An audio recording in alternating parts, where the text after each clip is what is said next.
So good evening once more. Good evening, everyone. As promised us that we are going to come back around 7 o'clock to dive deeper into the conversation regarding the arrests of Nnamdi. I think, effort has been made to get many people, but, due to the short notice, not so many people are able to join us live. But be that as it may, we are live now, and it would be nice to know where you're watching us from. And this evening as well, I do have my good brother here from Worship Media. And I think, Chidi, can you bring Sowore in? As he just came in briefly. Yeah. I saw him. I brought him in. I think he'll probably try to come in again. But I did see him. I did admit him. Okay. I see him He's again. back. Okay. So maybe we'll do this speaker view because obviously we are. Yeah, boss. Good evening.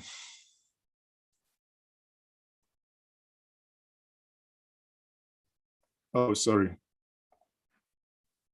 We can actually see you. Yeah, you can always make a. He's okay. So, like I said, people, we are here, and okay, you're back. Welcome back now.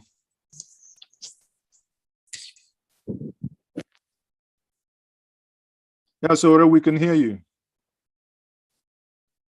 Hello? Yeah, we can hear you. It's good. Nice to see you at last. We are eventually sorry to have disturbed your nap. Yeah, no problem. Sorry, my whole audio system was connected in different circuits. Yeah, but so I didn't hear what you said last time. Okay. So I said welcome. We obviously I saw BBC Pidgin broadcasting from the court in Abuja saying that they, that Mazi Nnamdi was arrested and being arraigned. And I saw you in one of their clips.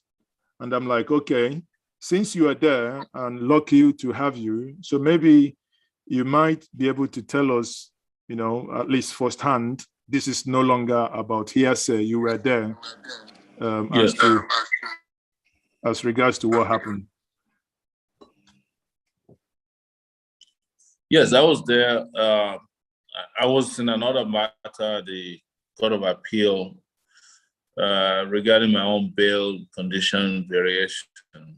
We had got to the Court of Appeal to ask for extension of time, and it was granted. And I went home only to get an emergency call that Nnamdi had been brought to Nigeria by the federal government, that the Attorney General was having a press conference, and he rearranged me, so I ran back to the Federal High Court.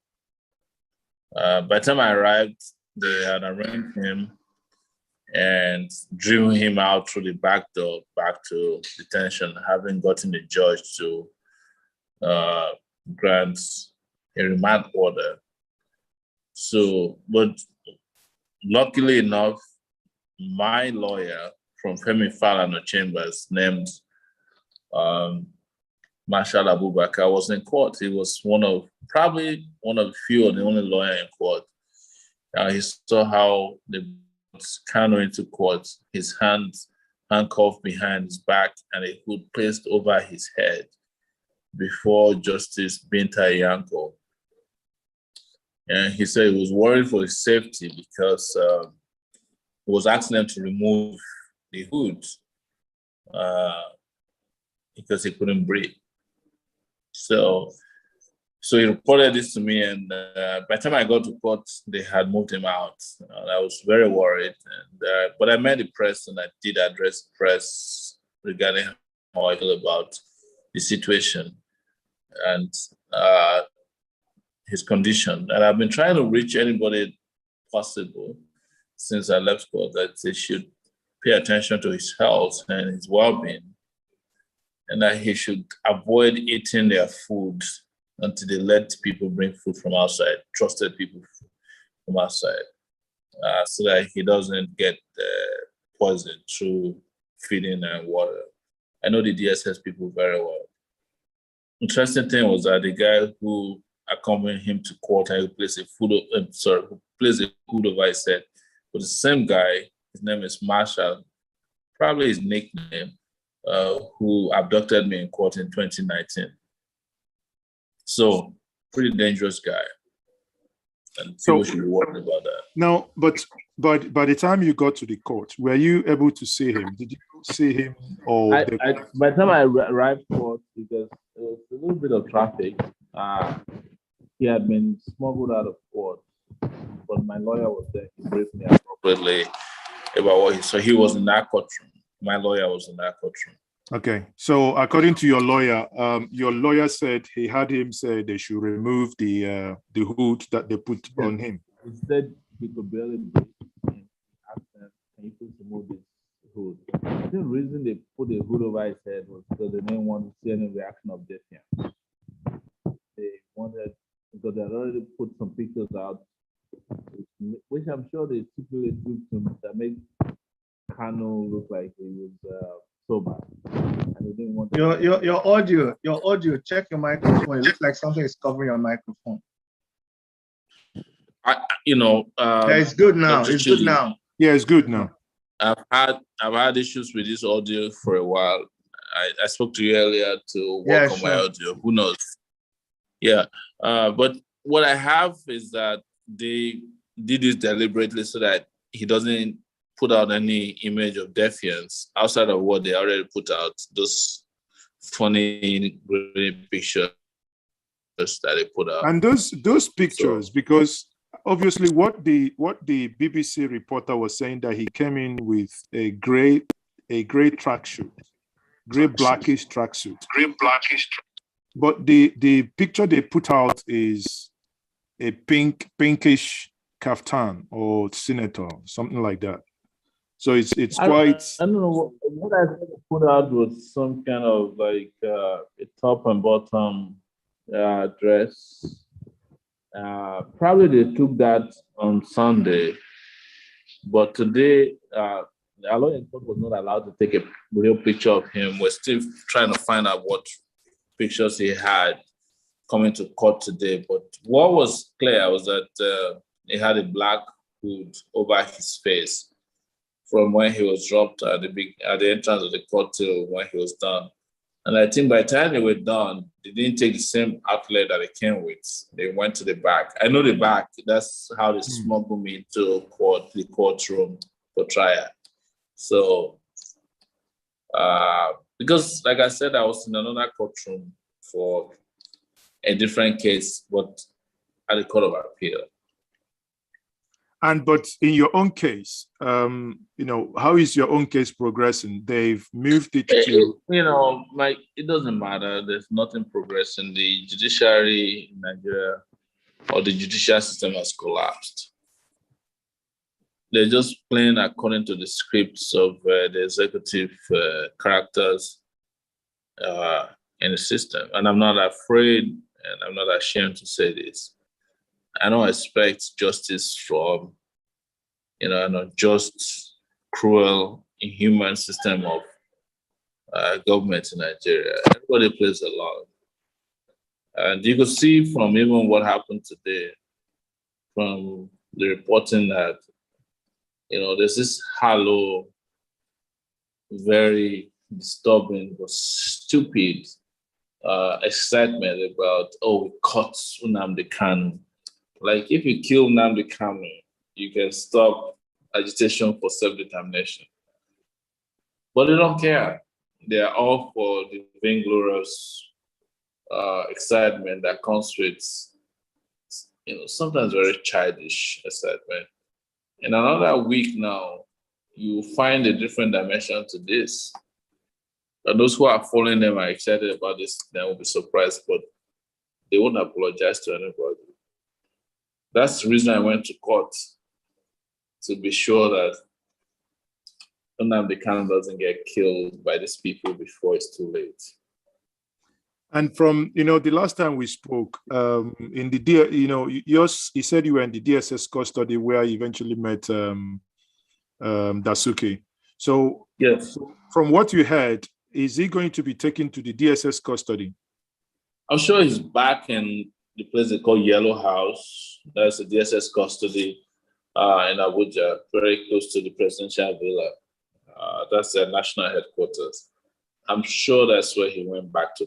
Considering that the person who brought him to court, one of them is known, is from the national headquarters. But they could also take him to one of their secret safe houses in the city. I don't have information, but it's likely that he'll be back in national headquarters at this time.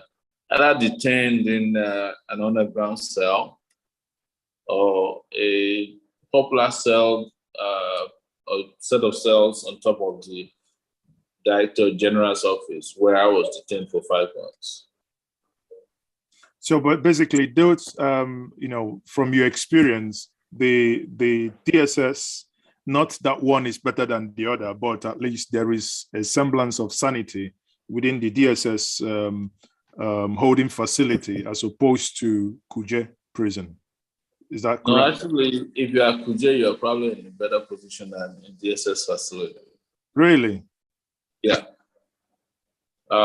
Because in Kuje, they don't control completely what they do in Kuje. But in DSS facility, they control what you eat, how, the air you breathe, who you talk to.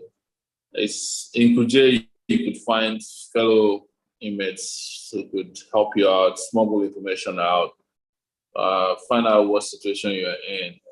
But DSS, you're your own. You don't have those kind of privileges.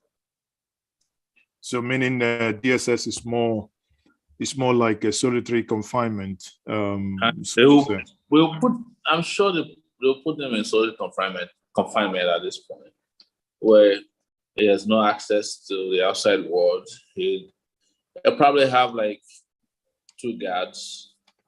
One comes in the morning, one comes in the evening, and they're all about just ensuring that he doesn't have access to the outside world. They control his food, his water, they control his communication. They wake you up at night if necessary just to make your life miserable. They'll spy on you. But in Kuje prison, you probably don't get that much, you don't get that spied upon as much as possible. So DSS is worse in terms of psychological torture. So, but do you think, because from the information, they said he's going to be arraigned on the 26th of July. Well, he was arraigned today. 26th will be a continuation of trial. Okay, continuation of trial. What he came to do today is to say to the judge who was trying him, Binta Nyako, said, we just caught the guy who bailed out on you. And the one is like, fantastic. Please keep him in your custody and bring him back for continuation of trial on July 26th. That gives them ample time to subject him to torture, to subject him to inhuman and degrading treatment, and to come up with fresh charges. So on the 26th, you might just find a bunch of charges that says, you're responsible for the murder of 96 policemen, whatever. That's what this is all about. Now, do we have any idea, or there are speculations out there. Do you have any idea how these arrests came about? I don't, but my suspicion is that Kanu was probably lured somewhere on the continent of Africa arrested, when I was arrested, kidnapped from there. I won't put it beyond Cameroon because it's reciprocity. Nigeria has been abducting Cameroonian activists and sending over to Cameroon for punishment. Cameroon could be a likely place. I don't think this happened in the United Kingdom or anywhere in Europe. If it did, you would have to do an extradition hearing. Exactly. And that might take some 3 months because Julian Assange is one of the examples. The US haven't been able to get him out. Correct. Because the Prime Minister of the UK anyway cannot tell you to just pick up somebody and they put them on a plane and send them to Nigeria. It's not possible. They have to kind of follow some rules, but there has to be somewhere in the Banana Republic where rules are not, very much available. It could be that he's flying over one of these African countries that's close to Nigeria and they forced the plane down and got him arrested and sent him to Nigeria. I don't know where. Speculation is that this happened on the continent of Africa. There's been a lot of speculations, including that he was asked to come for some kind of negotiation with the federal government. Someone also told me today that his arrest or his being lured into arrest was the reason why Buhari didn't go to the UK for his so-called medical vacation, because he wanted to gloat over this and wanted to be around where Kano was. Right? Kano is the biggest enemy besides some of us. So I would think that it happened where rule of law is the last order. Exactly, because if it happened in the UK, probably an extradition hearing would have taken place, would be public, would have found that it won't be so easy. If it happened in the European Union, probably the same. If it happened in the US, there's no way US is putting you on a plane to Nigeria. I'm not ruling out commercial interests, but I don't think that these things can happen in a decent society. And the likes of Amir would just be gloating over it. Like they probably rightly said, what they call interception was a kidnap. And they could have been traveling to Cameroon where, there's been a lot of speculations about separatist movement in Cameroon joining with those of Biafra. I don't know. All of this is, putting pieces together regarding where he was arrested. If and when I find out, I will let people know what I know. I mean, we trust you. We trust you on that, definitely. Once information comes out, you obviously would be among the first to push that information out. But again, do you think there is something deliberate here? Do you think if he was caught on Sunday and they brought him to court today, if they wanted a speedy trial, the way they basically said it, shouldn't they have probably gotten a date next week? They're not in this. Look, let me just explain to you. There's no plan for a speedy trial. The Nigerian system or Nigerian government doesn't even have ability to put up evidence to try anybody for any of the crimes they put up. What they're delaying the trial for is to see public reaction. How does the public react to this? Do they feel good about this? They're watching. Do they feel bad about this? And they're also trying to see if those who collaborated with them are comfortable as to the point where they say, hey, we didn't think this was going to go like this. Because I'm sure there are traitors involved in this, or either internally or externally. Right? So they just they want enough time to hedge their bets. That's why he's saying this prolonged trial. Or if you want to do expedited trial, you should be bringing him back to court on Friday. But if it's July 26th, which is some 1 month away from now, they're just watching how the public react to this. I know them. So you think,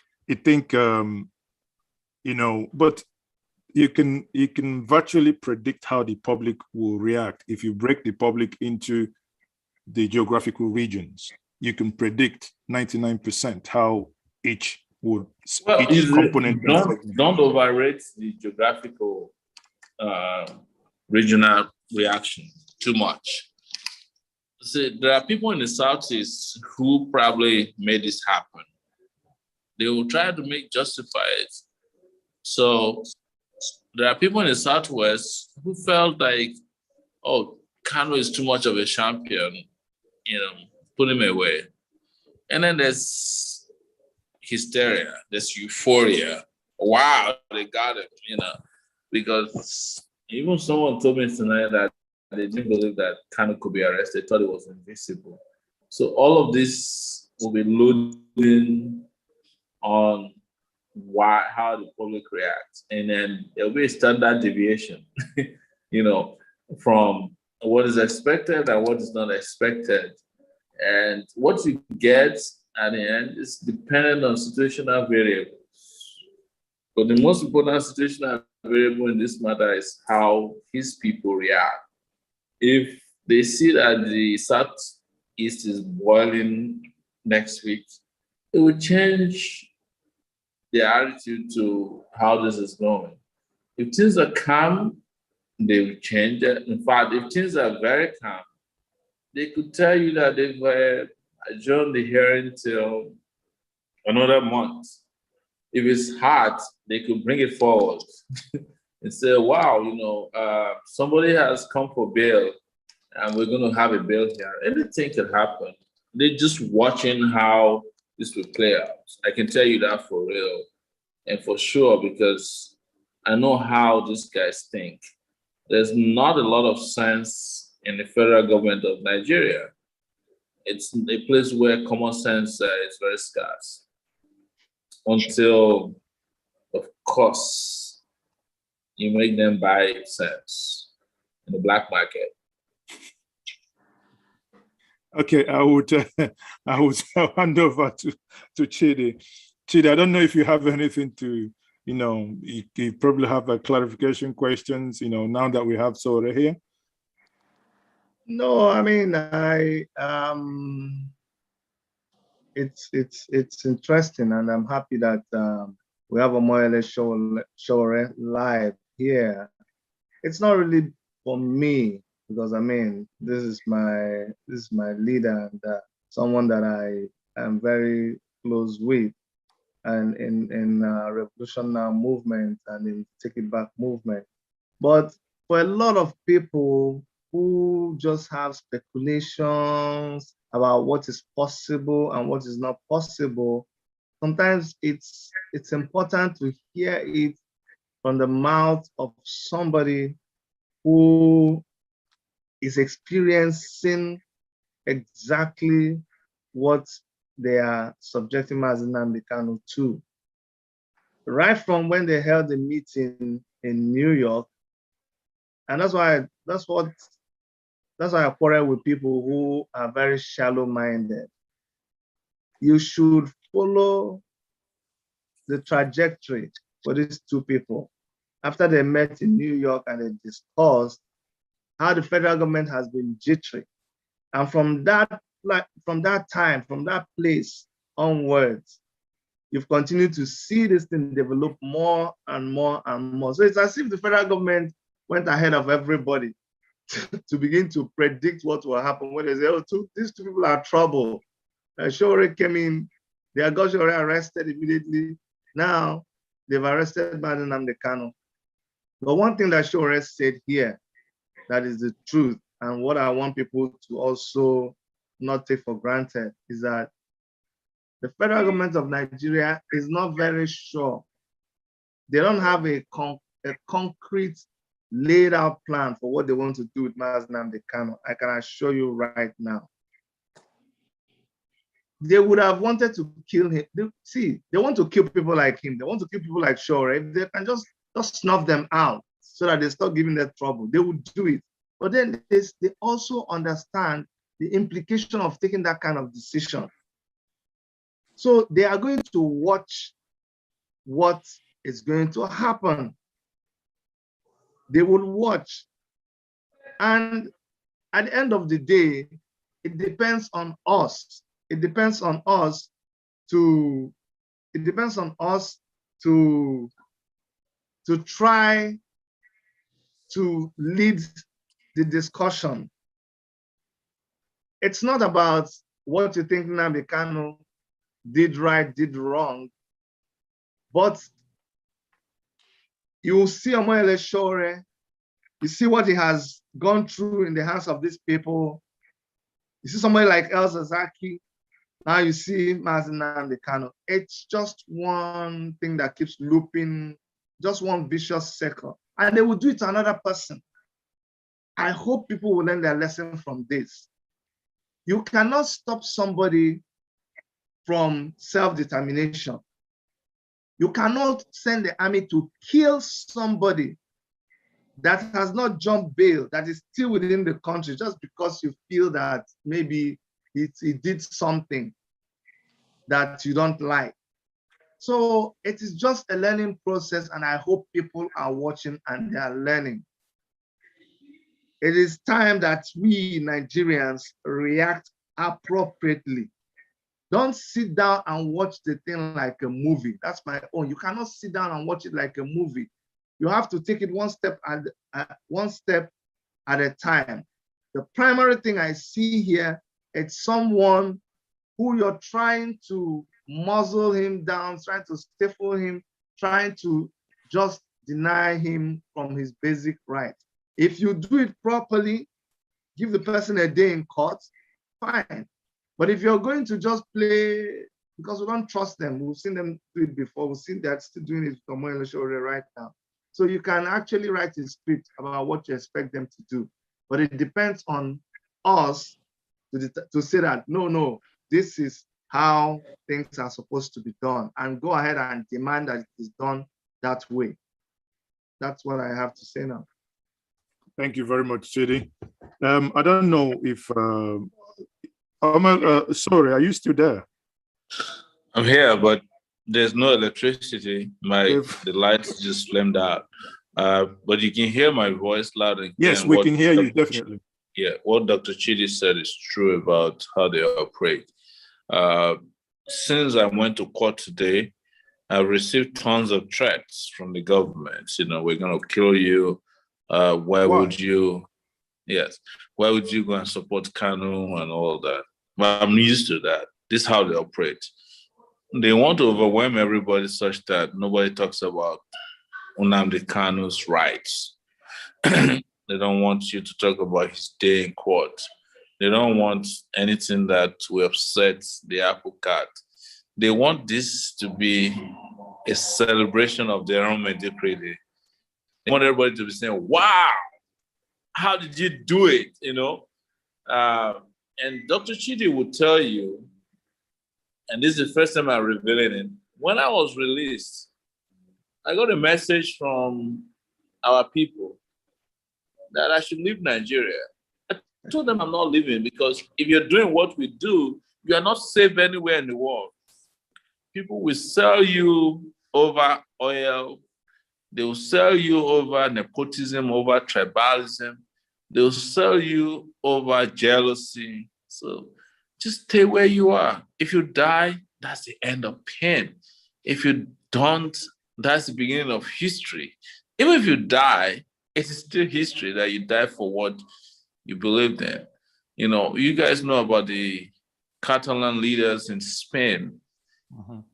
Some 2 years ago, I think 2017, they were the biggest villains in Spain. But today, the Spanish president gave them amnesty, because they know you can't go anywhere with the persecution of people who want to be free. It's the same way I feel about the Biafrans. It's the same way I feel about the struggle.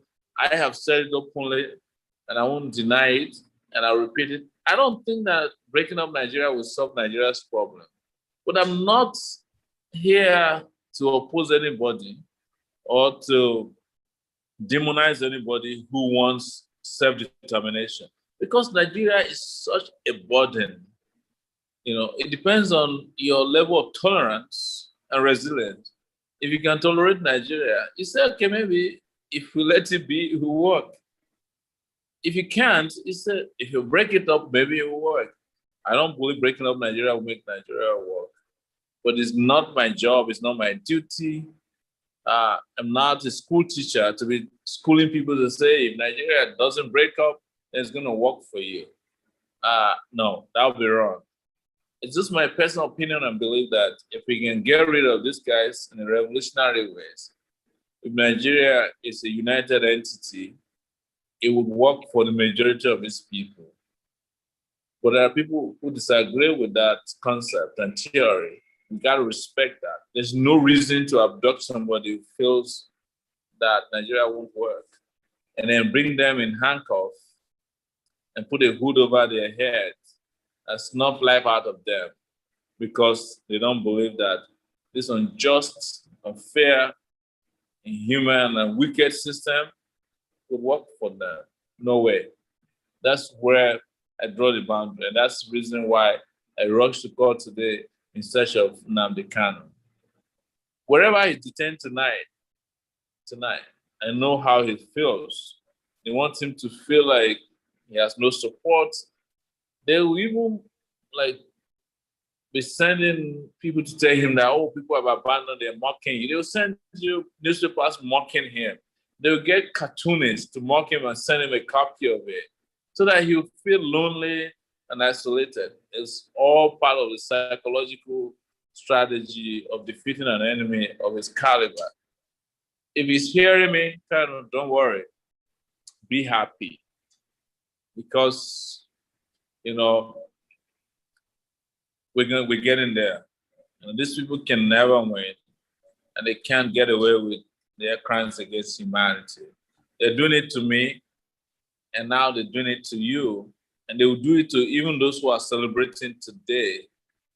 The injustice in Nigeria is not to go around, north, south, east, and west. So don't worry. But we'll be here as long as I breathe. I will never allow anyone, Nigerian or non-Nigerian, to be treated with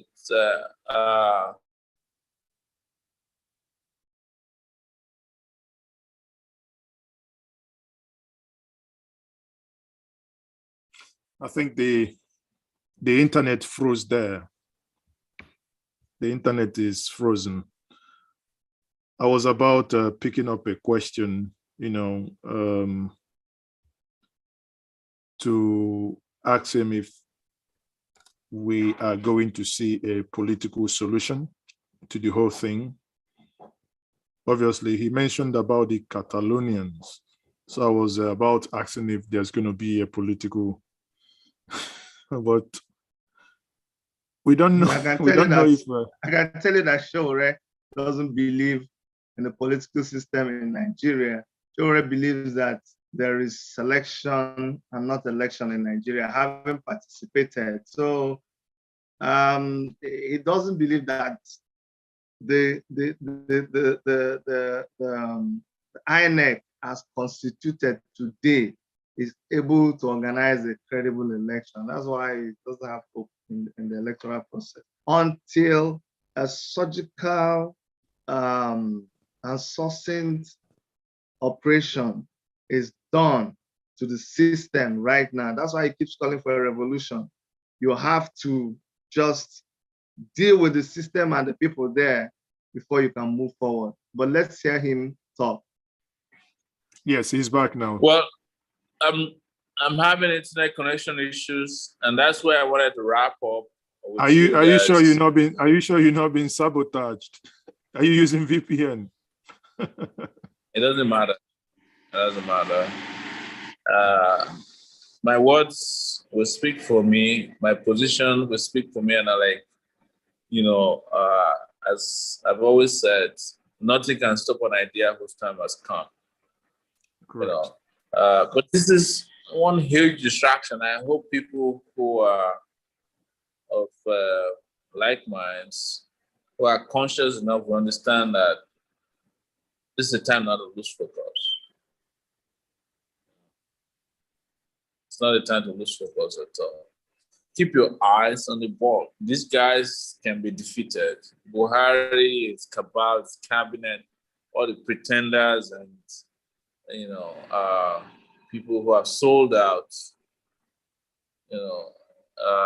can be defeated. And this is the best time to defeat them. And I hope we all come together, so that we can just end this once and for all. Nobody could have convinced me that in 2021, we will be going through this where people are abducted. The last time a person was abducted in this manner was in 1984. I think it was Omar Diko. Same Buhari did it. Now he's done it again. And some people are applauding it. Wow, this is history repeating itself tragically. Now, and I hope we don't let them get away with this one. Before I let you That's go. What I would say, because it's been a long day, but I'll take your last question and I'll be gone. Thank you very much. My last question is, please. Thank you. I do appreciate that. I understand also, running that helter-skelter, going, coming. Now, my last question is, you mentioned about the Catalonia in Spain, and you talked about political solution. Obviously, when the guy conducted an illegal referendum and he jumped and ran away in one of the European countries and eventually was caught and brought back. Now you're saying they've eventually been granted amnesty.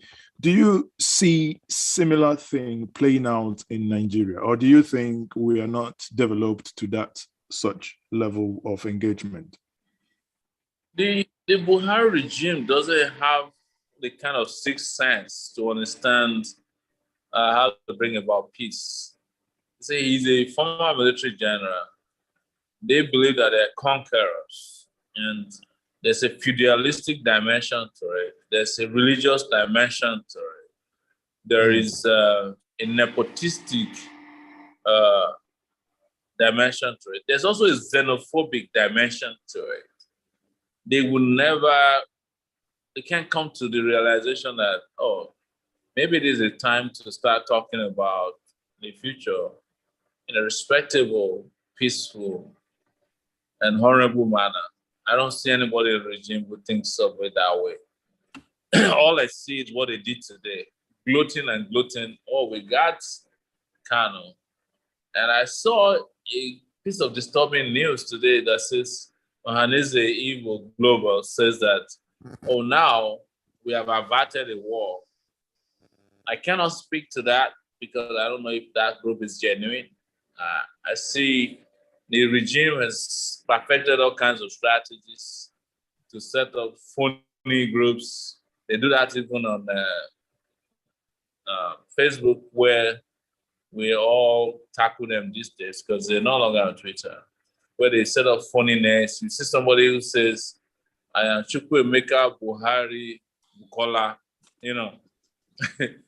and then they write so well, it's from the headquarters of the DSS or the Minister of Information or Disinformation. It's part of the strategy. Oh dear.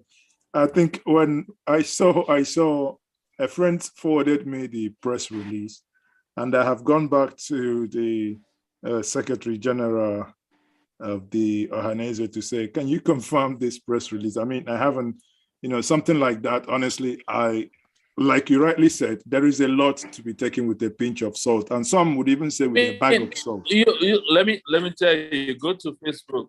Let me tell you, go to Facebook, and this is the most brazen and insulting post I saw today. It was from a police officer named Abakari, right? He posted that, he was gloating over the arrest of Kano. This guy is from Maiduguri. He has never talked about the arrest of, Shekau and all the terrorists, Maridun in his home state, Borno State. But you need to see how he was glorifying the arrest of Kano and called him a terrorist. He's talking about the unity of Nigeria. I'm like, what about the bandits? What about the terrorists, the Boko Haram, ISWAP, and all these terrorists all over your place that you couldn't even go to your hometown. you couldn't step out of Maiduguri, but you're here. It just shows how insensitive, this feudalistic mentality has permeated to our level that a police officer speaking on his own behalf feels like, oh, let's just make fun of the Igbos, by mocking the arrest of Kano. This is probably the same way they mocked my arrest, same way they mocked my main shot at, same way they mocked at, several other things that happened to other people. But in their own region, where this problem is prevalent, they're silent because they dare not actually talk about those people. They'll snuff life out of them and their families in 2 minutes. And many I of them support that, but I'm worried. Many of them can that. no longer go home, actually. I doubt that this guy goes home anymore. If he did, it's probably like he just parachute into Maiduguri, hide around, come out. But when it comes to the Southeast and the Southwest, they want to, display their laurels, burning down villages, killing innocent people. And I think that's what escalates the crisis in Nigeria today. People just feel like, we're under siege, we're being conquered, Again, I will ask for permission to take a break because we had a long day today. I was in court and I went to Kano's case, and he had me doing an interview longer than I'd anticipated. But Honestly, you know how it feels. Thank you very much. I would say permission granted. Thank you very much. Thank you so much. Thank you, bro. Much appreciated. Thank you very much. So, Chidi, here we are. Because he's tired, I wanted to piggyback on what we talked about in the afternoon. But as to how we might, how these things might pan out eventually. I've been trying to get a comment from the lawyer, actually, but somehow the lines are no longer going. I wanted to extract one comment or two from him to understand have you read the press statement by the lawyer? Yes, I did. I read the press statement by the lawyer, and I hope, our people have selective amnesia. Chidi, hold on. Okay. Hold on. Yeah, hello, Barrister. We are live here on Njenje Media. Are you able to speak to us now? Yeah, good evening. How are you, my brother? Okay, I'm fine. Barrister Ejiofor, I'm all right. I do understand that your client was arrested and brought to court today. Is that correct? Yeah, well, I confirmed that, but I was served the court correspondence this evening on the arraignment that took place today, because we're in this afternoon on a 11-count charge. So what were the charges, sir? Was arraigned this morning on this afternoon on a 11-count charge. Okay. So it was just brought to my attention by my head of chambers this evening, because I'm out of jurisdiction. Okay. So consequently adjourned the matter for trial on the 26th day of July 2021. Okay. So the court made order for him to be remanded in the DSS custody, which order we are going to challenge the course of trial. So what we are actually asking for is fair trial or fair hearing. So we're going to spend in current action as I speak to you to ensure that he gets a fair trial or fair hearing. Okay, so as we all know, in line with my statement and a statement in the afternoon this evening, he's still presuming innocence on the face of the bogus allegations and charges referred against him. So, and we are ready to take the by the horn and establish that innocence because of trial. Okay, so is there? I mean, from the look of things, there is absolutely nothing you will be doing until the 26th of July. Is that correct? We intend to strategize on the approach within the context of the charges preferred against him. And secondly, also we must take a step to make contact with him, physical contact with him. Because by virtue of being his lawyer, I'm entitled to see him and know how he feels. So, and also know his state of health. That's very important. So nobody can deny me that right. So I will take steps to make contact with him and know how he's feeling, and also get further information from him as regards to the new charges preferred against him, and also know what transpired.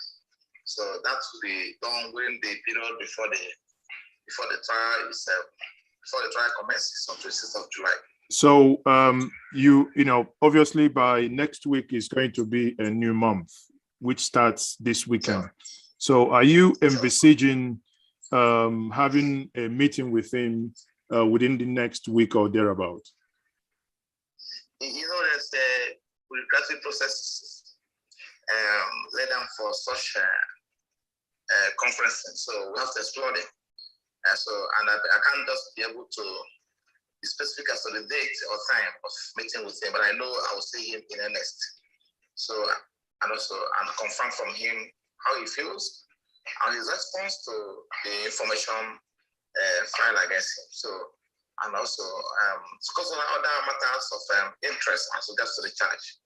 So to enable us prepare our defense and against the charges coming up for here on 26th. So I may not be specific as to the time and date I'll see him, or whether it's next week or this week, but right now I'll see him in earnest. I can confirm that to you. Okay. So have you been able to interface with his family, obviously regarding, since you have obviously confirmed the arrest, have you been able to interface with the family to judge with them? You know, this thing just happened today. I believe we are communicating. We're making contacts. So, and everybody's calling me, calling to confirm one thing or the other for me as to whether he's fine, where he is, where he was arrested, what happened to him.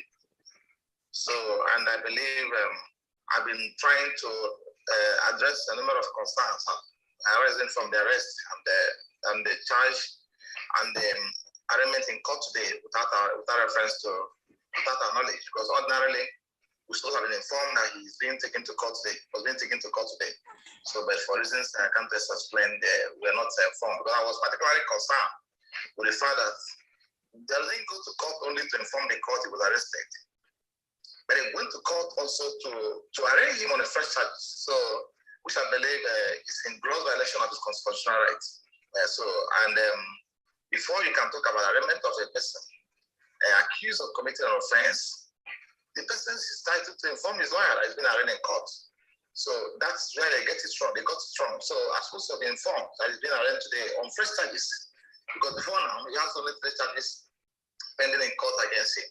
So, but from what I heard and what I saw from the correspondence from Federal Court, they also added 8 count charge in addition to his existing charge against him. So, which is very compelling and also compulsory that we should be informed before arraignment on those new charges. So, for reasons best known to the government, they didn't inform me, and they took him to court and arraigned on those charges. And I don't know whether it took place until I see it. But it is false. The arraignment in court without my presence in court is false. But they know I'm substantive lawyer in the case. I'm the substantive counsel and lead counsel. So they have my contacts, they have my details, they have my office address. They also have the telephone number of my head of chambers and also my office, which you have contacted us. That my client has been taken to court. Was arrested and been taken to court today. So even if I'm not available at the moment, I will send the lawyer to be in court and also witness what will transpire in court.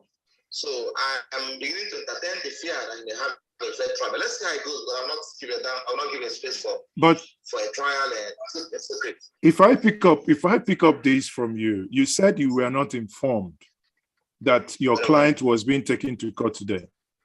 How did you get to know that he was in court? I was not informed about his arrest. 1. Mm-hmm. 2, I was not informed about his arraignment in court on new charges. So these are fundamental. So I was only informed about the arraignment in court and on new charges after the arraignment must have taken place. So because the courts directed the federal government to start me hearing notices as regards to the matter stated for hearing, the commencement of trial on 26th of July 2021. So on the basis of these directives and correspondence from federal health court, we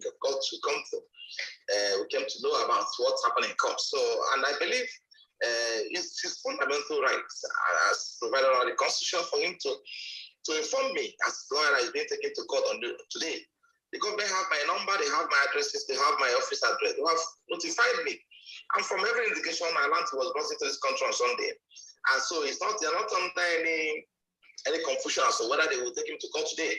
So they have told me that my client has been arrested and they're taking him to court today. And I'll be in court, I'll send my lawyer to be in court today. And I was also informed about the new charge filed against him. So I believe it's the clear violation of his constitutional right. But I will, in the fullness of time, I will take legal steps to get that addressed in court. Do you, if I ask you, do you know where he was arrested? Do you have that information? No, I don't have those facts until we're going to the trial, until I see him. I don't have those facts until I see him. And it's not stated in the information they file against him, they file against him in court.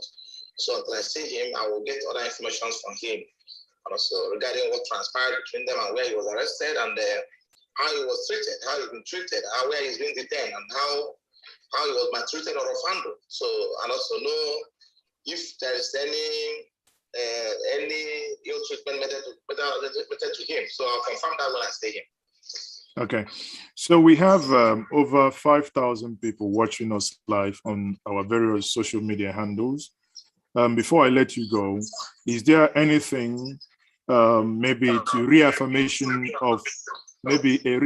of what you said in your press statement, or is there anything you wish to add to what you said in your press statement? I mean, this is your time to address. What I can assure you all is that nothing has gone wrong as far as I'm concerned. In as much as we're going to subject the processes to trial, full trial before the court, and open trial, giving fair trial, fair hearing, I don't think there's anything that has gone wrong. We're going to get it straight in court. And at any point in time, I discovered that there's unfair treatment, or there is unfair treatment, or there is fair trial, I will make it public. I don't hesitate in letting the world know. So, but I will not give a space for such thing to be done in court. So, or at any point in time, I discovered there's a conspiracy or collaboration between the court, anybody. So I'll make it public, but I'm going to follow it head on. And also, I've already summoned the counsel, the other counsel in the matter, for a meeting. So we're going to meet anyone from now and also strategize on the approach we're going to adopt towards getting the matter resolved. So, before I let you go, do you think there is any link between the invasion of your house and probably what is then happening now? I can't just confirm. I can't just confirm because a lot of things are happening at the same time. So until I may be in a position to confirm this to you in the course of in the coming days, but I'm still trying to get information from relevant business. So, but I'll see him first. I must stay here. As a matter of fact, I'll stay here. So when I see him, I'll discuss with him. So I can't just confirm to you whether his arrest and the bloody invasion of my premises, they have a connection. But of course, we know that, as I mentioned earlier before now, that why my house was invaded and my PA killed has much to do with my position as a lead counsel to IPOB and Nnamdi. So because that may be the basis upon which the idiots sold the dummy to them, so for them to climb, to act upon. So but the fact is that I'm not relenting. As I mentioned to you, I said it earlier, I'm not relenting, and nothing, no amount of intimidation or pressure or whatsoever, or threat will stop me from defending Nnamdi and IPOB. So we are going to go to sort it out. So thank you. Thank you very much, and thanks once more for joining us. Thank you. Much appreciate your time. Thank you so much, my brother. Thank you. Bye-bye. So many people, you've seen it. Those of you who are still saying that the information is incorrect. I mean, here you have heard it. You have heard it from his lawyer, and he has basically said what he knows and what the issues are. Now I bring back Chidi here. Chidi, before we wrap up this broadcast this evening, what's your take? You've obviously read the statement, which sadly, when I connected with the lawyer, I stopped you from your comment. Having listened to him now, and also the statement you read, what's your take?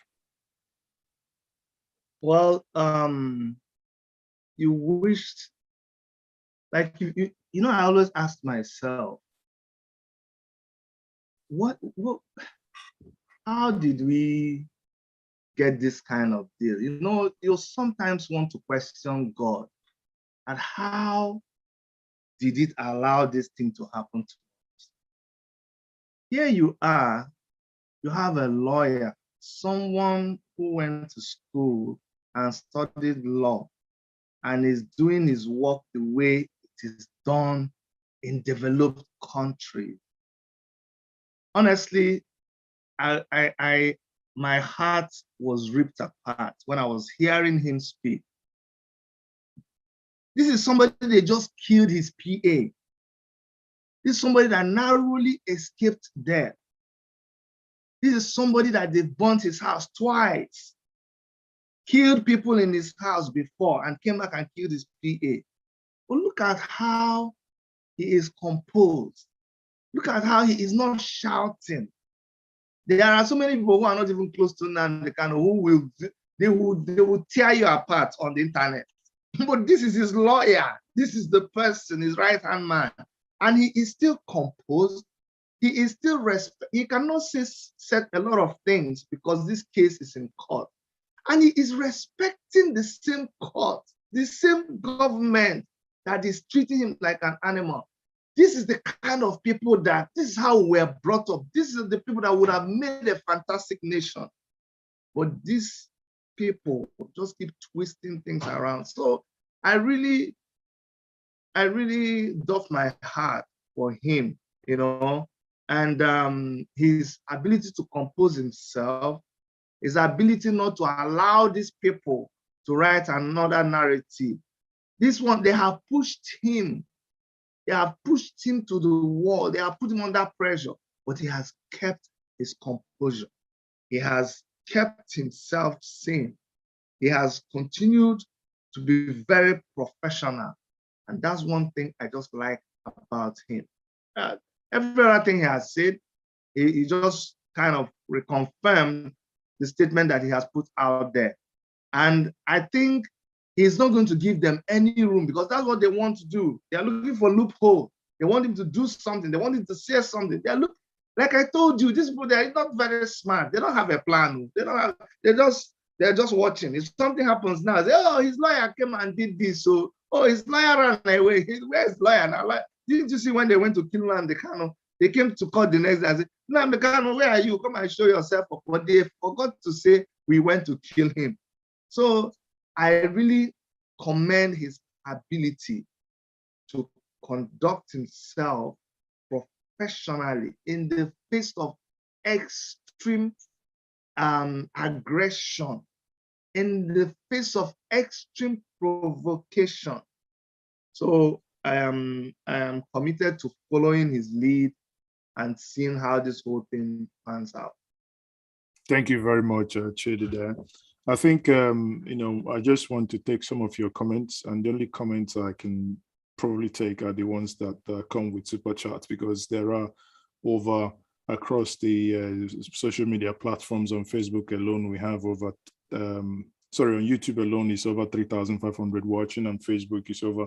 So, I mean, I couldn't take all the comments, but at least the ones that are standing out, the one that came through super chat, I will take them. I have one here from Lord Michaels. He said, I'm scared for what is about to happen. The world will be shocked and dumbfounded as I saw it before now. Please tell Barrister Ejiofor to be careful. I think that's it. Which other one? Ooh, so so many, honestly.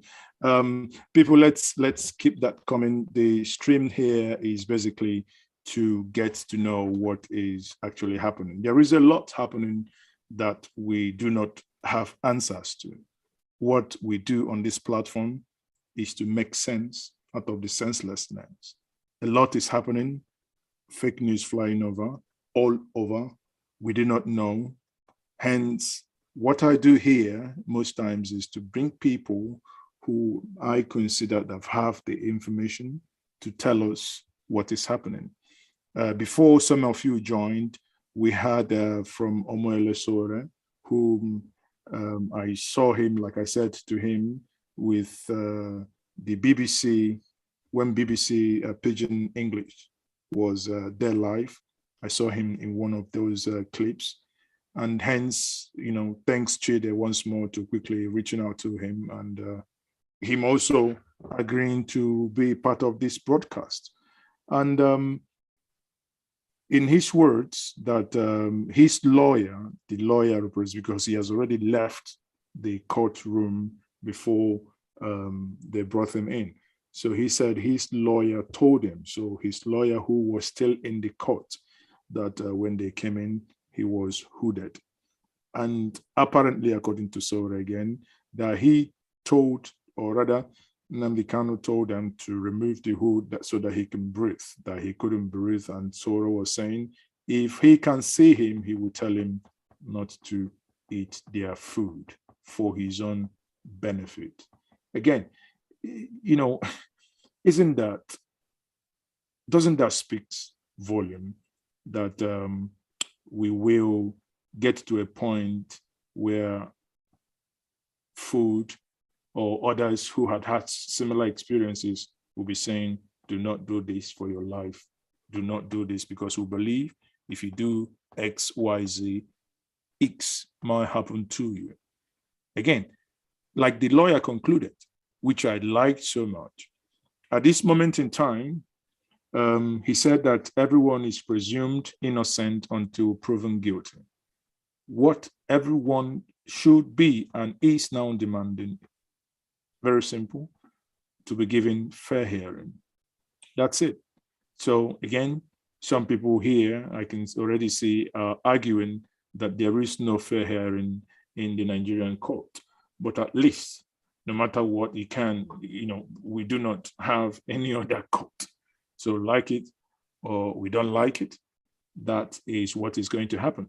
So the only thing each and every one of us, because if any one of us ever finds its way into the court, what we only be demanding will still be the same thing that is being demanded here, that, fair hearing should be the order of the day.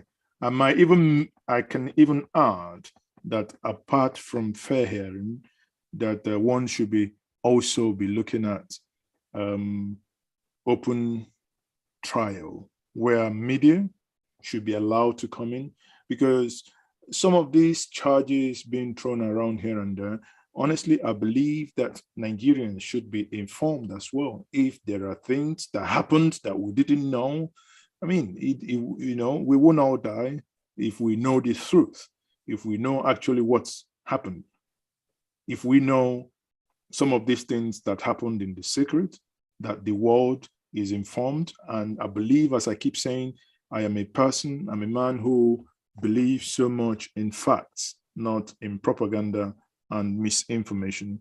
And I believe that open trial would help to, deepen the issue surrounding facts within Nigeria, so that we all learn and see how this case is going to pan out. Again, once more, everyone, thank you for joining this stream once more. This is still Njenje Media TV, and this is a broadcast that is happening live. I still have here with me Chidi from Dr. Chidi, but I call it Chidi is okay, my brother. Yes, yeah, that's that Dr. Chidi from Worship Media. I believe, Chidi, you're streaming now. Yes, I'm streaming. Yeah, Yes. how many people watching on your platform? Well, we started late. I think we have like 300 and something people. Okay, on, so YouTube. if I we don't know about aggregate, Facebook and other. yeah, if we aggregate everything, we might even be coming close to 8,000, maybe to 10,000 people watching. It just, I think one thing it means, it tells us that this is something that many Nigerians actually, while we can say that many people are keen and many people are watching, is people are indeed confused. No one knows exactly what is happening, and there is a lot of information. I read someone said while we are here, I think that, one troublemaker, I will call him a troublemaker, but I think he will know himself. He said that he was caught in Brazil. Yeah, I was going to say that I wanted to also talk about that. It's important that we talk about that. Is it yeah, you can go ahead. Somebody, yes, it's a Sowore. When you gave him a chance to talk, when he was talking, he said the important thing is for us not to lose focus. I remember when this Chidima case, when it was at the peak, well, it's still ongoing, but that was another distraction. And while we were digging deep to try to understand what went on, the problem is maybe I think we think too much. When you're busy digging for the news after calling everybody that pulling all your networks. Some people just go and compose something about Chidima, wrote that fantastic script, and people actually believed it. This one, just if this person rushed it, immediately he heard the news about Nnamdi Kanu, he just went and composed, Kanu loves women a lot. And he's an unbridled sex maniac. He was captured, wooed by a woman, and then from the National Intelligence Agency was wooed to Brazil. He arrived at a hotel, blah, blah, blah. And the amazing thing is, people are arguing over it. Like they are actually discussing it. Come on now.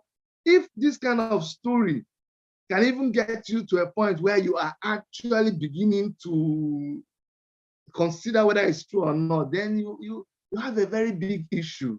You have a very, very big issue. Because you should be able to read in between the lines now. Anyway, the only thing that if my sense of geography is not anything close to zero, I would want to draw a map that you're flying from London. You want to fly into Nigeria. I want to get into Nigeria. You first of all go to Brazil. Sorry, pardon me. If you know Nigerian geography very well, it's like someone taking off from Lagos. He wants to go to Ibadan, but first of all, he will go to Cotonou. What my advice is this. My advice, I hope Nigeria is still developing, and for this our generation, things like this should make us become wiser. I was telling you, Mazi, okay, that a lot of people are still arguing that Nnamdi Kanu is not arrested. They are busy cursing me and writing all kinds of things. You see, that's not where you should be at. You should become more mature. You should develop to a point where you can realize that things like this can happen. Stop living in denial. This is the reality. It is people like you that know that something like this can happen, so that when you think, when we tell you to think beyond just mere simplistic thinking, you will take us serious. Yes, you've heard now. They've called his lawyer. His lawyer has confirmed it. So go back and think critically before you say anything, before you text anything, before you write, before you jump into an argument. Jump into that argument, make your comment from a position of knowledge, from a position of information, from a position of somebody who seriously considers the situation we find ourselves in. So that when you suggest, your suggestion will be leading to a solution. So, Chidi, are you now demanding apology for people who made comments in the first stream or what? Because I'm not big on apology. I'm not. Let me apologize to people that I will apologize to anybody. So if before you cursed me, you cursed me, says okay, you said all this whole thing was not true. Show us video. Now that you heard from his lawyer, I want to apologize to you for exhibiting your ignorance. That's the apology I want to make to you. I don't need any apology from you. I'm okay. You can apologize to me. Thank you, Queen Laura Queen, and Lord Michael as well there. So some people are saying we should open up the telephone line. Honestly, I think that's a temptation too big to do. I wouldn't want to do that. But again, I might take your comments from the YouTube, okay? Because some of the comment on Facebook is not worth reading. Sorry, but I think some from the YouTube, obviously, I can take some comment. I can see that there is somewhat a fight again going on YouTube. The one man just went to the what? One man went to the moon. It's your friend. Please. Okay, I think he's causing confusion again, and a lot of people are fighting. So friend. Guys, calm down. So the challenge is actually that many of you are not actually asking questions. I mean, people are just chatting away. So obviously, there is nothing there to read. So if you want to ask a specific question in order to stand out from all the comments trolling in here, I would say you should use the super chat so that in that way we will know when a serious comment is, or rather a serious question is asked. Now, again, people, as it is now, it is very, very apparent that, as the lawyer confirmed, that it's going to be, he would try as much as possible within the next week or so to go see his client, and they would have a chat. And obviously, legally, he is entitled to go see his client, and his client is also entitled to see his lawyer. I mean, that's what we will be thinking, but we never know. I'm just thinking, as you know, I'm being fair, as a fair-minded person. I'm just thinking and using a simple, common sense analysis here, Chidi.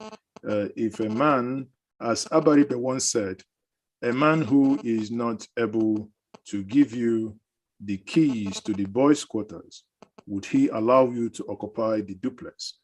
I'm just thinking, if the house of the lawyer, in which he confirmed today that he thinks the reason why his house was invaded was also because he is the lawyer representing them. So a man whose house has been invaded and he's been looked for, would they also allow him to go visit his client? I don't know. What do you think? Would you think he just rings them next week that I want to see my client, that they will say, okay, come, hallelujah, we open door for you? So what do you think? Think that's going to happen? No, let me tell you, and that's why, that's one thing I learned from Sowore. When we're doing our campaigns in Nigeria, people didn't realize how dangerous it was. We didn't have money. We couldn't afford all the security that you needed to do a presidential campaign in Nigeria. But Sowore introduced something to us that he said is always used in all his life. What was that? Your ability to always be in public. He says you have more safety doing things in the open than doing it hidden. So that's why whenever he moves, he comes on, he comes live. I'm telling you that Ejiofor, Barrister Ejiofor is safer now than before, because right now all eyes are on him. Once he moves, and the federal government will do everything to make sure that nothing happens to him. Nothing will happen to Ejiofor. He will, because you know, they know how to mess up. The British government's eye is on them. The whole world is on them. You are going to hear more releases. All these lies that they told that anybody that they put their name in all these their shenanigans, the people are going to come and say, no, we didn't say anything. This is where we stand. So I think nothing will happen to Ejiofor. Ejiofor, whatever they were planning to do with him before, right now they are going to pull back. I remember when I was in school, you know, now I was into show business. I did a show, and one fraternity group said that I should pay them money. I said, no, I wasn't going to pay you for money. I gave them a small money, and they came back again and they said they were going to be the gate man at the show. I said, but now I paid money. Long and short of the story, they stopped the show. They scattered everything. It was Bam Jam show in those days in the University of Nigeria campus. I know what they did. They now ran all of us out of school, that we cannot come to school at all. And I was afraid, and all of us were afraid, because, you know, fraternity group, it took 3 groups to do that kind of thing that time. You know what I did, Mazes? Okay. When I knew that I didn't have my own group, I didn't have gun, I didn't have knife in school. And I was outside with in my friend's house in Jari Enugu. I told him we're going back to school. We went back to school. Do you know the person I went and met? I went and met the Capone, the guy organizing the whole thing, and I told him, he was surprised when he saw me inside his room.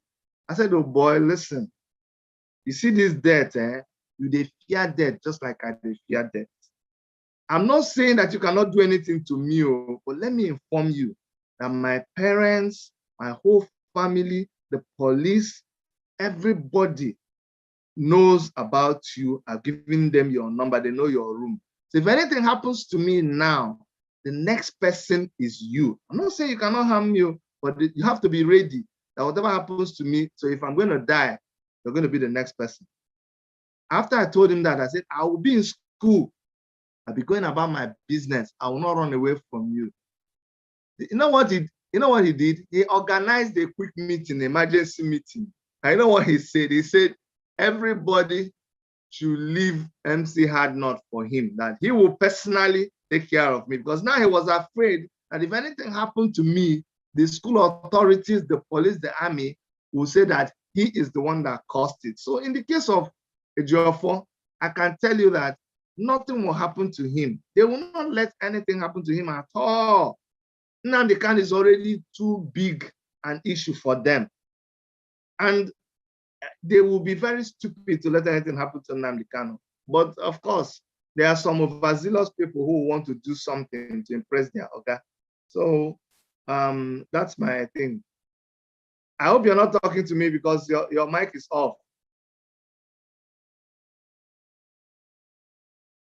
Okay, I should go ahead because I'm not hearing you. Your mic is off. Okay. So that's what I'm thinking. I don't think anything is going to happen to Ejiofor. And like Sowore said, the government is just watching what is going to happen.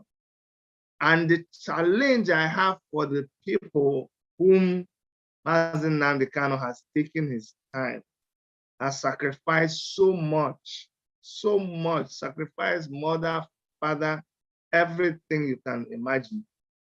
And I say he's not a perfect man, but you have to give him credit for something. If there's one thing that you can give him credit for, my eyes are on you. I'm watching you. I'm seeing you, how you're going to react in this period.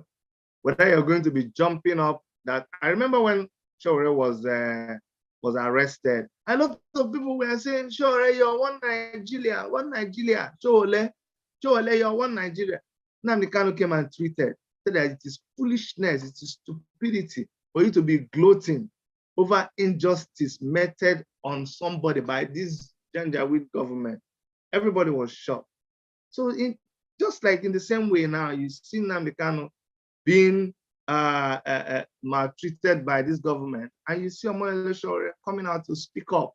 So I'm expecting and I'm watching to see how you that even say you're a diehard Nnamdi Kanu person, you that say you are IPOB or we die, we are watching you. Want to see whether you'll be like Jesus Christ when the cock crowed, Peter was hiding. Let me see whether if they say IPOB, whether you're still going to agree that you're IPOB, or now that they've arrested Nnamdi Kanu, you will not post anything again about IPOB, you will not come. Some of you are not even commenting now because you're afraid of the federal government of Nigeria.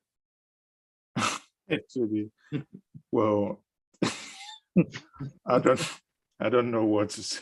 Honestly, some of them are not comment.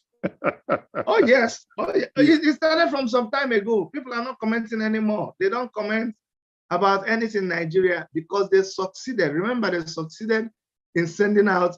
See, the federal government has spent a lot of money. They spent a lot of money in all these, countering propaganda, countering all of these things. They have their own army. We see them. We see them in Take It Back movement. We see them in Revolution Now. So when Sowore was talking about it, I was laughing. Once you post anything, you just see a lot of people. You see Mohammed Ada, Kevin. You see Tokumbo, Emeka, Obong. Those kind of names that they are fake. So the federal government. No, but why does it mean that they are so daft that they can't? Why would I use Mohammed Emeka Adamu if I can use Emeka Okonkwo? Or why would I use Emeka Danjuma if I can use Danjuma Abubakar? Let me tell you why I think so is that when you go and register one account, okay, you have to always go and change it. Like there's an issue that will happen if they want to attack Igbo people. They want to attack Igbo people like as an Igbo man. So when you see an Igbo man saying, "Oh," they say, even Igbo people don't support what is going on. So they want to clone that kind of name, but sometimes they don't give you that room to keep changing your names. So they adopt a name that will allow them comment on another. When it is time for them to pose as an outside person, the name will still fly. When they want to do like a Yoruba person, the name will fly. This is what I'm thinking. Why are you asking me? Did you hear that I'm one of them? I don't know now. Oh dear. Why did they do it? Do I know? Anyway, I don't know. I mean, it's in the realm of clarification. That's where I always want to dwell. Yeah.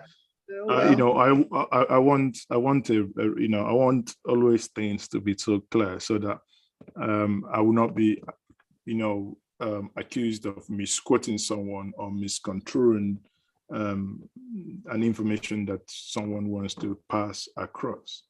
Again, people, it's been over an hour, 30 minutes that we are now live here. And we did before had a broadcast. You may want to go back and watch that broadcast again if you so wish. The final here, I will be, we're about winding down now. The final, information here is going to be anchored on what was said by Sowore and the lawyer. Obviously, Sowore was in court today, and regarding his own case, and he left. He was informed later to come back to court that Nnamdi Kanu is here. So that's so much he confirmed, because I saw him in the clip from BBC Pidgin. At the same time, we spoke to his lawyer. For many of you who were just joining us late, you can go back, scroll back later and listen to what the lawyer said. The lawyer also confirmed that, he is aware and they've been informed. Now they have new extra charges against him, which is 8 new charges plus 3 old charges, making it 11. So now he has 11 charges brought against him, and he is going to be appearing before the court, Justice Binta Nyako, on the 26th of July, 2021. So until then, the lawyer said that he will make effort to go see his client.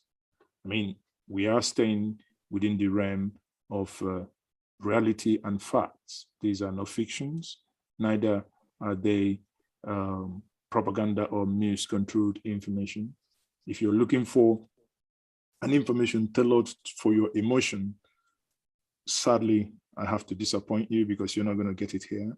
What you're going to get here is the hard fact. You can decide to deal with it however you may wish.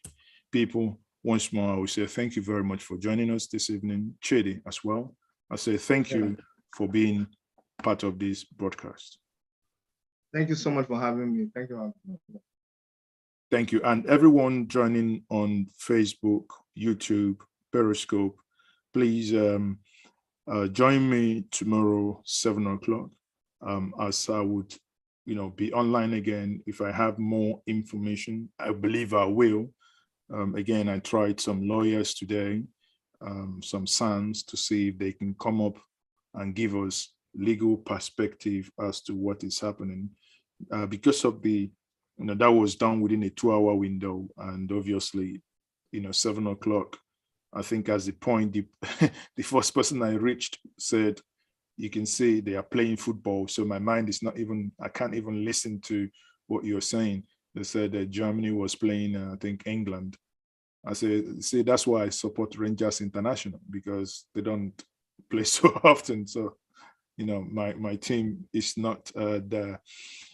So, that means tomorrow I will try as much as possible to see if I can get more people in.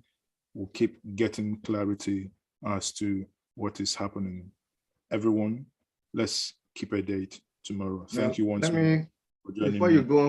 Before you go, let me also appreciate those of our viewers on Worship Media. And I'll be on again at 10 a.m. Eastern time, which is at 3 p.m. Nigerian time. And this discussion will still continue. Thank you so much for having me. Thank you very much, Dr. Chidi. That's it's been a wonderful time having you here. And I'll say, everyone, good night. Keep the flag flying. Keep faith, hope alive.